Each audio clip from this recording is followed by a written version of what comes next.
America लगातार Israel के साथ मिलकर हमला कर रहा है। ऐसे में ईरान भी लगातार अमेरिकी बेस और इजराइल पर मिसाइल्स दाग रहा है। इस जंग में आर्टिफिशियल इंटेलिजेंस का इस्तेमाल काफी अहम हो चुका है। अमेरिका और इजराइल मिलकर ईरान पर हमला कर रहे हैं, लेकिन ईरान भी पीछे नहीं है। ईरान ने हार न मानने की कसम खा रखी है और ऐसे में लोग चैट जीपीटी से नाराज चल रहे हैं। लोगों की नाराजगी का असर चैट जीपीटी पर इस कदर है कि चैट जीपीटी ऐप को लोगों ने अनइंस्टॉल करना शुरू कर दिया है, जिसका आंकड़ा 300% तक पहुंच गया है। लेकिन क्यों? इस युद्ध से, यानी अमेरिका इजराइल ईरान युद्ध से चैट जीपीटी का क्या लेना देना है? सबसे ज्यादा चर्चा इन दिनों जिस नाम की हो रही है वो है एंथ्रोपिक का क्लाउड एआई।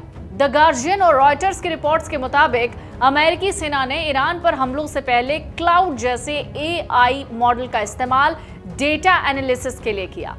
ये एआई यानी आर्टिफिशियल इंटेलिजेंस सीधे बम नहीं गिराता, लेकिन ये बहुत तेजी से सैटेलाइट तस्वीरें, ड्रोन फुटेज, सिग्नल डेटा और रिपोर्ट्स पढ़कर बताता है कि कहां क्या हो रहा है। इससे प्लान बनाने में काफी तेजी आती है।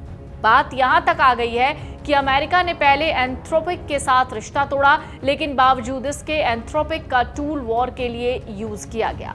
अब अमेरिकी डिपार्टमेंट ऑफ वॉर एंथ्रोपिक की जगह सैम ऑल्टमैन का ओपन एआई यूज करेगा। ऐसा इसलिए क्योंकि एंथ्रोपिक के फाउंडर मानते हैं कि एआई को जरूरत से ज्यादा कंट्रोल देना खतरा बन सकता है। दूसरी तरफ सैम ऑल्टमैन मानते हैं एआई को कंट्रोल देना चाहिए। इससे साफ होता है अब सैन्य सिस्टम एआई पर बहुत हद तक निर्भर होने लगे हैं। अब जरा समझिए लोगों को गुस्सा क्यों आ रहा है। दरअसल अमेरिका इजराइल ईरान युद्ध में एंथ्रोपिक और ओपन एआई की काफी चर्चा हुई। इस दौरान ओपन एआई ने जल्दबाजी में पेंटागन के साथ पार्टनरशिप की, लेकिन लोगों ने सोशल मीडिया पर कंपनी की काफी आलोचना की। अमेरिका और ईरान के बीच युद्ध चल रहा है। बीते दिनों ईरान के सुप्रीम लीडर खमनेई अमेरिकी हमले में मारे गए। जिस तरीके से उनकी एग्जैक्ट लोकेशन का पता लगाया गया, उसमें भी एआई का इस्तेमाल हुआ। सामने आया अमेरिका ने इन हमलों के लिए आर्टिफिशियल इंटेलिजेंस टूल्स की मदद ली, जो ये दिखाता है कि अब लड़ाइयां सिर्फ हथियारों, सैनिकों और मिसाइलों के दम पर नहीं लड़ी जा रही, बल्कि एआई आधुनिक डिफेंस स्ट्रैटेजी का अहम हिस्सा बन गया है। हाल ही में सामने आई द गार्जियन की रिपोर्ट के मुताबिक अमेरिका ने ईरान पर किए गए सैन्य हमले के दौरान एंथ्रोपिक के एआई मॉडल क्लाउड का इस्तेमाल किया। खास बात यह रही कि इस्तेमाल उस समय हुआ जब कुछ घंटे पहले ही ट्रंप ने सरकारी एजेंसियों को इस एआई टूल से सभी रिश्ते खत्म करने का आदेश दिया था। रिपोर्ट कहती है अमेरिकी सैन्य कमान ने क्लाउड एआई का इस्तेमाल 3 बड़े कामों के लिए किया। पहला, इंटेलिजेंस एनालिसिस। हजारों सैटेलाइट इमेज, ड्रोन डेटा और निगरानी रिपोर्ट्स को इंसान घंटों या दिनों में समझता। एआई इन्हें मिनटों में प्रोसेस करके संभावित खतरे को भांप रहा था। Target selection. दूसरा, हमले का लक्ष्य चुनना। एआई ये अनुमान लगाने में मदद करता है कौन सा ठिकाना सैन्य रूप से महत्वपूर्ण है और किस पर हमला रणनीतिक रूप से ज्यादा प्रभावशाली होगा। तीसरा, बैटलफील्ड सिमुलेशन, यानी हमला करने से पहले एआई हजारों संभावित परिणामों और परिस्थितियों का डिजिटल सिमुलेशन बनाता है, जैसे जवाबी हमला, नागरिकों को पहुंचने वाला नुकसान या मिशन सफलता की संभावना सब देखी जा सकती है। मामला इसलिए भी महत्वपूर्ण बन गया है क्योंकि एआई कंपनी एंथ्रोपिक ने पहले ही साफ किया था कि उसके मॉडल का इस्तेमाल हिंसक गतिविधियों या हथियार संबंधी उद्देश्यों के लिए नहीं किया जाना चाहिए। इसी मुद्दे को लेकर अमेरिकी सरकार और कंपनी के बीच विवाद बढ़ा। अमेरिकी एआई कंपनी और chat GPT maker open AI के सीईओ सैम ऑल्टमैन ने माना कि अमेरिका डिफेंस डिपार्टमेंट के साथ पार्टनरशिप करने में थोड़ा वक्त लेना चाहिए था। ओपन एआई ने पेंटागन के साथ शुरुआती डील ऐसे वक्त में की जब एंथ्रोपिक का कॉन्ट्रैक्ट खत्म हुआ। इसके बाद सोशल मीडिया पर ओपन एआई को विरोध का सामना करना पड़ा। लोगों ने ओपन एआई का विरोध तो किया, साथ ही उसके चैट जीपीटी ऐप को अनइंस्टॉल करना शुरू किया। सेंसर टावर के मुताबिक 28 फरवरी को चैट जीपीटी के अनइंस्टॉल दिन प्रतिदिन के आधार पर 295% यानी करीब 300% तक बढ़ चुके थे। वहीं दूसरी ओर एंथ्रोपिक के क्लाउड चैट बॉट के डाउनलोड्स की संख्या 51% तक बढ़ी है। साथ ही क्लाउड अमेरिका में एप्पल ऐप स्टोर पर नंबर 1 स्थान पर पहुंच गया।